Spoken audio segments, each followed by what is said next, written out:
Hi అండి, welcome back to my channel. ఇదైతే Sunday రోజు అండి.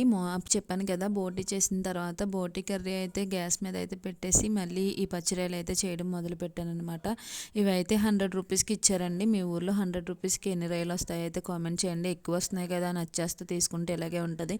అవన్నీ క్లీన్ చేసేటప్పటికైతే నా నడుమ అయితే పడిపోయింది. ఇంకా తప్పదు కదా, ఎలా అయినా సరే అది వండేయాలనేసి అవన్నీ క్లీన్ చేసి అయితే ఫ్రై చేశాను. ఫ్రై చేసిన తర్వాత కొద్దిగా ఆనియన్స్ వేసి అసలు దగ్గరగా ఫ్రై కింద చేసేద్దాం అనుకున్నాను.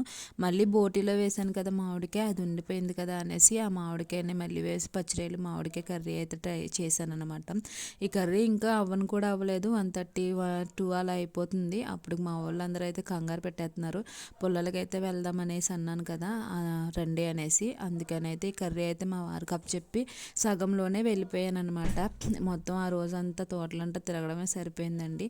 నేను చేసిన పని అంటే తక్కువ, వీడియోలు తీసుకోవడమే ఎక్కువ అయిపోయింది. మొత్తం పుల్లలన్నీ ఏరుకుని పిల్లలు మేమందరం కలిసి అయితే 4కి అలా వచ్చామండి ఇంటికి. 4:30 అవుతుంది. మండే రోజు అయితే ఫుల్గా హడావిడి, ఇంకా మార్నింగ్ నుంచే కష్టంగా జరిగిందనమాట. మార్నింగ్ టెంట్లు అవన్నీ వేశారు మా ఇంటి ఎదురుగుండా. బ్యాక్ సైడ్ అయితే భోజనాలు పెట్టారండి. ఇంట్లో అయితే అల్లం వెల్లుల్లి పేస్ట్ అన్నీ ఆడాము. ఇదైతే నైట్ అండి. నైట్ అయితే మా పిల్లలు స్కిట్ కూడా వేశారు. స్కిట్ అప్పుడే 10 డేస్ నుంచి అలా నేర్చుకుంటున్నారనమాట. స్కిట్ అయితే నెక్స్ట్ వీడియోలో పెడతానండి. వీడియో అయితే కొంచెమే తీశాను. భోజనాల దగ్గర వీడియో తీద్దాం అనుకున్నాను కానీ తీయలేదు. మా వదిన చూసారా, తీయొద్దని మొహం అయితే చాట్ పెట్టుకుంటుంది. మొత్తం వీడియో అన్ని లాంగ్ వీడియోలో అయితే పోస్ట్ చేస్తాను. నా వీడియో నచ్చితే లైక్ చేయండి, షేర్ చేయండి.